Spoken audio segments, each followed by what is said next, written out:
Hace unos días puse una encuesta en otras redes sociales que tengo, como Twitter, Instagram y demás, preguntando por algún libro que vosotros hubieseis leído y que tuvieseis dudas, ¿no? Para que yo lo analizara. Y entre todos los libros que mencionasteis, el que fue más votado fue Cerebro de Pan, que es un libro de David Perlmutter. Es un libro que yo he podido leer y lo que voy a hacer es un poco analizar todo lo que contiene este libro para ver qué parte es verdad, qué parte es mentira en relación a lo que nos dice la evidencia científica, para saber si podemos seguir las recomendaciones que este autor nos dice en este libro, o a la contra es un libro al que no le podemos hacer mucho caso. Lo primero de todo es que, al igual que ocurre con cualquier libro o cualquier documental, siempre tienen parte de verdad y parte que no es tan cierta, o al menos que no está tan respaldada por la evidencia científica.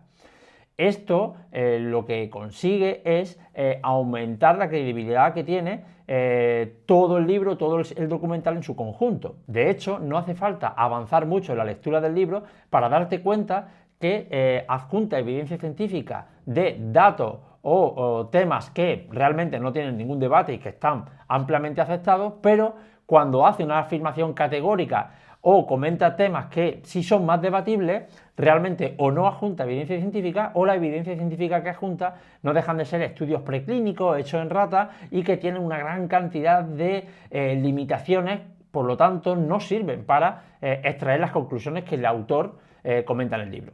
Pero antes de nada, para quien no sepa de qué va este libro de Cerebro de Pan, vamos a comentar un poco en qué consiste. En la primera parte del libro, el autor lo centra en concluir de manera categórica que la mayoría de enfermedades que asolan al mundo en el siglo XXI están producidas por un exceso en el consumo de carbohidratos, un exceso en el consumo de trigo y un exceso en el consumo de gluten.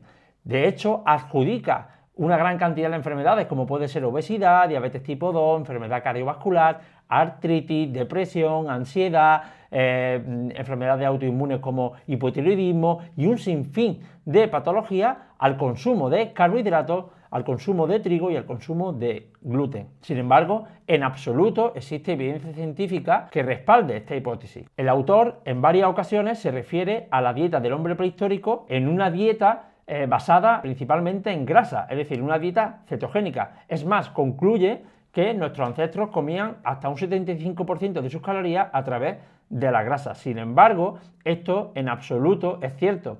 De hecho, cuando analizamos la evidencia científica, vemos que solamente algunas poblaciones, como por ejemplo los inuit, que son los esquimales, o algunas poblaciones de pastoreo del Ártico, son las que se alimentan principalmente de proteína y grasa, y realmente estas poblaciones no hace más de 9.000 o 10.000 años que existen en el mundo. Por lo tanto, en absoluto podemos decir que nuestros ancestros basaban su alimentación en proteína y grasa. De hecho, la revolución agrícola, que fue el punto a partir del cual empezamos a consumir mayor cantidad de cereales integrales, por ejemplo, fue hace 10.000 años. ¿Esto qué significa? Que la revolución agrícola fue incluso antes de que apareciesen estas poblaciones que se alimentan a base de principalmente grasa y proteína. Además, tenemos que tener en cuenta que otras tribus, como por ejemplo los Kitaba, que aparecen en la imagen a la izquierda, son tribus que mantienen las costumbres nutricionales desde hace miles de años, y por ejemplo esta tribu, los Kitaba,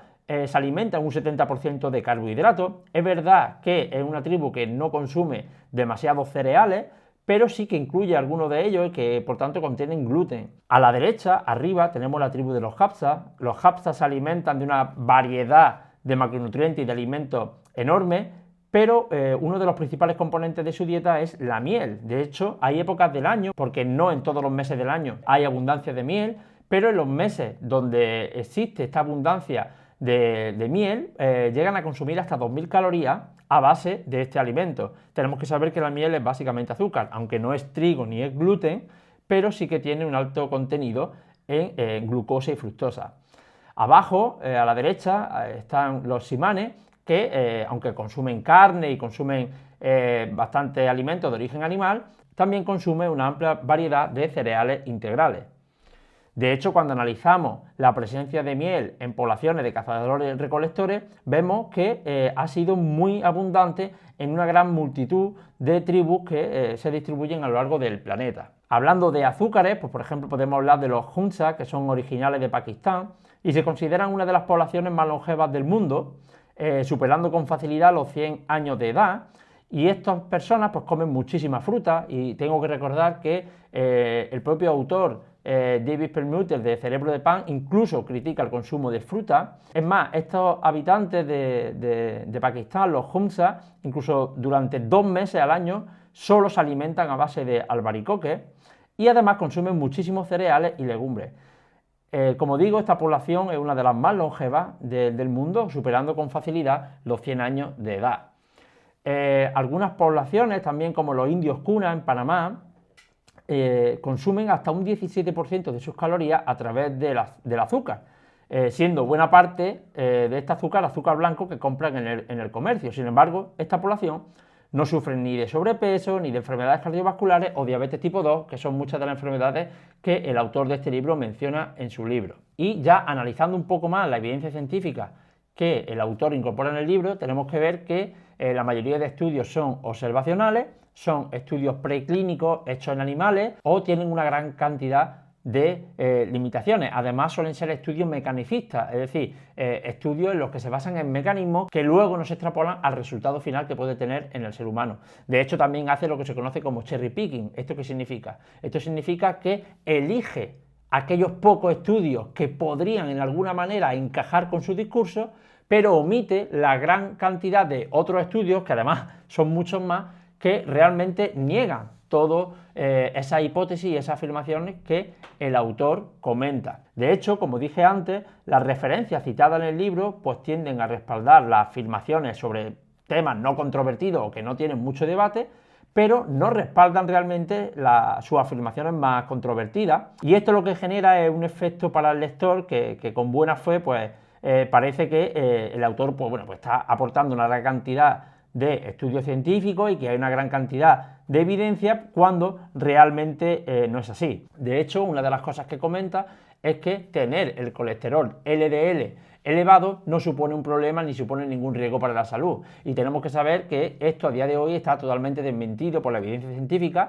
Lo que sabemos es que, aunque las enfermedades cardiovasculares son multicausales, es decir, se debe a una cantidad amplia de factores que se tienen que dar para que éstas ocurran, pero sí que sabemos también que tener el colesterol LDL elevado por encima de cierto rango, ya de por sí, de manera independiente, pues supone un riesgo de sufrir una enfermedad cardiovascular a largo plazo. Y ya para terminar, os pongo un gráfico que es la puntuación general de este libro.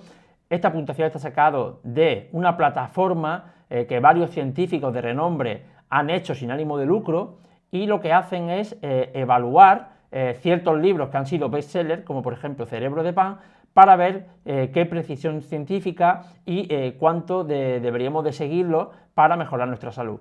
Como vemos, el libro pues tiene una puntuación general de un 44%, por eso sale en rojo, está suspenso, una precisión científica de un 20%. Cuando vemos la precisión de referencia vemos que tiene un 63%, que aquí sí que aprueba, aprueba de manera escasa, pero esto se debe a que sí que es cierto que, como he comentado antes, alguna información que él comenta en el libro sí que es cierta, ¿vale? Algo que no es debatible, como por ejemplo que la actividad física y el ejercicio físico es fundamental para la salud, o la importancia del sueño, ¿vale? Y aquí sí que tiene razón, pero luego otras afirmaciones que son más categóricas y que además son mucho más debatibles, realmente pues la evidencia científica que adjunta es incluso falsa. En cuanto a qué porcentaje deberíamos hacerle caso a este libro para mejorar la salud, pues no le dan más de un 50% de puntuación, y reitero que esto se basa en que parte del libro habla de ejercicio físico, habla también de la restricción del sueño, que sí que sabemos